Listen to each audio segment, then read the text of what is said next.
Unsinkable कभी न डूबने वाला जहाज आखिर किन गलतियों को नजरअंदाज करने की वजह से समुद्र की गहराइयों में समा गया, जिसे दुनिया आज आरएमएस टाइटैनिक के नाम से जानती है। ये बात है 10 अप्रैल 1912 की, जब आरएमएस टाइटैनिक अपने पहले सफर के लिए इंग्लैंड से न्यूयॉर्क के लिए निकलता है। बड़े बड़े एक्टर्स इसमें सवार होकर अमेरिका एक नई जिंदगी की तलाश के लिए जा रहे हैं। इस जहाज की कमांड की जिम्मेदारी एक 62 साल कैप्टन जे एडवर्ड स्मिथ को दी जाती है। लोग इस जहाज को लेकर बहुत ज्यादा एक्साइटेड थे। दुनिया की सबसे बड़ी शिप, जिसकी लंबाई 269 मीटर थी और ऊंचाई 50 मीटर से भी ज्यादा थी, और जो इसमें लग्जरी इस्तेमाल की गई थी वो किसी 5 स्टार होटल से कम नहीं थी। उस जमाने में इसको बनाने के लिए 7.5 मिलियन डॉलर्स कॉस्ट आई थी, जो आज के 400 मिलियन डॉलर्स बनते हैं। इसमें stain glass mirror, heated swimming pool, Turkish bath और एक लाइब्रेरी मौजूद थी। और जो मटेरियल जहाज को बनाने के लिए इस्तेमाल किया गया था वो उस टाइम का सबसे लेटेस्ट मटेरियल था, इसलिए इस जहाज को अनसिंकेबल कहा जाता था। इसलिए इस जहाज की इकोनॉमी टिकट $30 और फर्स्ट क्लास टिकट $150 थी। व्हाइट स्टार लाइन नामी कंपनी ने इस जहाज को बनाया था। इस कंपनी के वाइस प्रेसिडेंट फ्रैंकलिन ने पब्लिक के सामने ओपनली कहा था कि ये जहाज अनसिंकेबल है। लेकिन अपने सफर पर रवाना होने के 2 ही दिन बाद टाइटैनिक को अपनी पहली आइस वार्निंग मिलती है। जब टाइटैनिक अटलांटिक ओशन में दाखिल होता है तो आसपास के 7 जहाजों की तरफ से इसको आइस वार्निंग है। लेकिन टाइटैनिक अपनी स्पीड कम नहीं करता और 40 किलोमीटर पर आवर की स्पीड से आगे बढ़ता है। आइसबर्ग से बचने के लिए ये अपना 2 दफा रास्ता भी तब्दील करता है, लेकिन रफ्तार कम नहीं करता। 14 अप्रैल की रात को चांद भी बाहर नहीं आया था और बिना किसी रोशनी से 40 किलोमीटर पर आवर की स्पीड से चलना बहुत ही बड़ा रिस्क था। जहाज के ऊपर एक क्रॉस टाउन होता है जिसे हम लुकआउट पॉइंट भी कहते हैं, जो जहाज के सामने आने वाली चीजों के मुतालिक बताता है। शदीद ठंडी हवा और बगैर दूरबीन के सामने की तरफ देखना बहुत ही मुश्किल था। 11:39 मिनट पर फ्रेडरिक फ्रैंकलिन, जो कि क्रॉस टाउन में था, इसकी नजर सामने एक बड़े आइसबर्ग पर पड़ती है जो कि टाइटैनिक के बिल्कुल सामने था। वो घंटी को 3 बार बजाते हैं और फोन उठाकर डेक के अमले को कॉल करते हैं कि सामने एक आइसबर्ग है। फर्स्ट ऑफिसर विलियम ये सुनते ही इंजन रूम को बताते हैं कि जहाज को लेफ्ट साइड पर मोड़ो। लेकिन इस वक्त बहुत देर हो चुकी थी और जहाज 11:40 पर आइसबर्ग से टकरा जाता है। Titanic was a new breed of luxury liner. Titanic left port in Southampton, England. Among her passengers were many of the wealthy and influential. The band played the gayest tunes and American ragtime dances. The time was 11:40. The iceberg grazed the right side of the ship. And all of a sudden she lifted up quickly. Everything that was movable was going through her.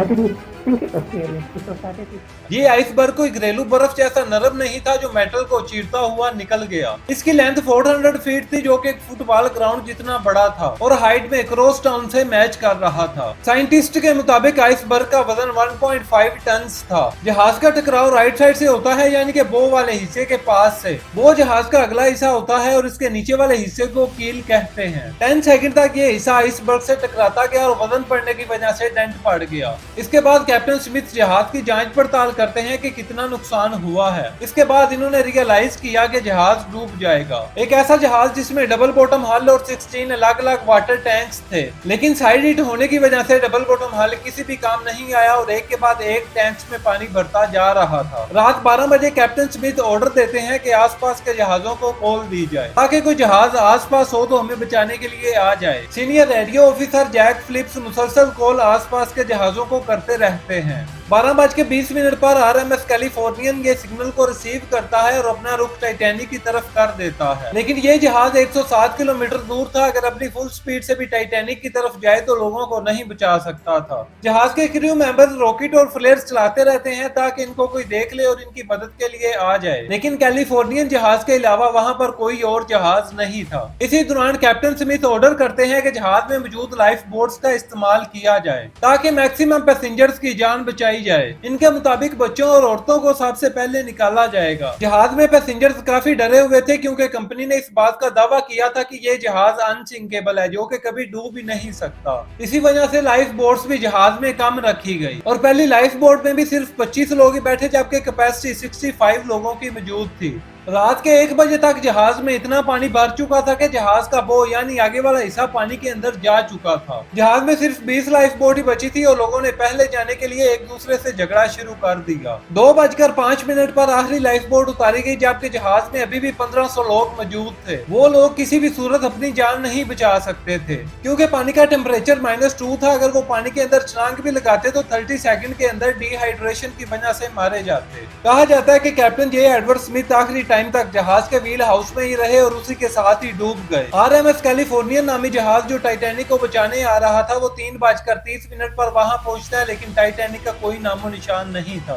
उनको पानी के अंदर dead bodies मिलती हैं और जो लोग life boat में सवार हो गए उनको बचा लिया जाता है। इसके बाद काफी क्वेश्चन भी सामने आए। वहां पर एक और जहाज भी मौजूद था जो टाइटैनिक से सिर्फ 37 किलोमीटर के फासले पर था और टाइटैनिक के लोगों को आसानी से बचाया जा सकता था। और ये वही जहाज था जिसने टाइटैनिक को 1 घंटा पहले आइस वार्निंग दी थी, लेकिन 11:15 पर इस जहाज ने अपना रेडियो बंद कर दिया और खतरे को देखते हुए इसने वही ठहरने का फैसला किया। लेकिन हैरानी की बात यह है कि यह जहाज टाइटैनिक के इतना करीब था कि वहां पर मौजूद लोग इसे देख सकते थे। जब फ्लेयर्स और रॉकेट वगैरह उड़ाए गए तो लोगों ने इस जहाज के कैप्टन को इन्फॉर्म किया, लेकिन कैप्टन का कहना था कि टाइटैनिक पर मौजूद फर्स्ट क्लास लोग हैं जो पार्टी वगैरह कर रहे हैं। लेकिन जब ये अगले दिन अपना रेडियो ऑन करते हैं तो टाइटैनिक की SOS कॉल्स देखकर वहां पर पहुंचते हैं। उस रात एक और गलती भी की कि जब टाइटैनिक को लेफ्ट साइड पर मोड़ने का कहा गया तो रॉबर्ट ने गलती से उसको राइट साइड की तरफ मोड़ दिया। जब उसको अपनी गलती का एहसास हुआ तब तक बहुत देर हो चुकी थी। डूबने की वजह एक और भी थी कि व्हाइट स्टार लाइन कंपनी ने कैप्टन एडवर्ड स्मिथ पर इस बात का प्रेशर बनाए रखा था कि जहाज की स्पीड किसी सूरत कम नहीं होनी चाहिए, क्योंकि ये दुनिया का लग्जरी जहाज होने के साथ साथ तेज तरीन भी होना चाहिए जो कि अपना सफर चंद दिनों में तय करे। ये भी कहा जाता है कि जब टाइटैनिक अटलांटिक ओशन में दाखिल होता है और उसको आइस वार्निंग मिलती है तो कैप्टन एडवर्ड स्मिथ एक दफा फिर से व्हाइट स्टार लाइन कंपनी से राब्ता करते हैं कि हमें स्पीड कम करने दी जाए, लेकिन कंपनी इस बात को नहीं मानती और कैप्टन एडवर्ड स्मिथ पर इस बात का प्रेशर बनाए रखती है। और यही छोटी छोटी गलतियों ने टाइटैनिक को अनसिंकेबल से सिंकेबल बना दिया, जो आज भी अपने मलबे के साथ समुद्र की गहराइयों में मौजूद है। 73 ईयर्स के बाद टाइटैनिक को अटलांटिक ओशन में ढूंढा गया।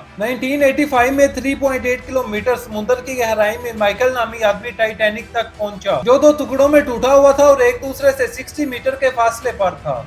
पानी का इतना प्रेशर और बैक्टीरिया होने की वजह से ये जहाज अपनी असली हालत खो चुका है और साइंटिस्ट की एक एनालाइज के मुताबिक ये भी कहा गया है कि 2030 तक ये जहाज मुकम्मल तौर पर खत्म हो जाएगा। अगर वीडियो आपको अच्छी लगी हो तो वीडियो को लाइक करें और मजीद इस तरह के इन्फॉर्मेटिव वीडियोस के लिए चैनल को सब्सक्राइब करें। अल्लाह हाफिज।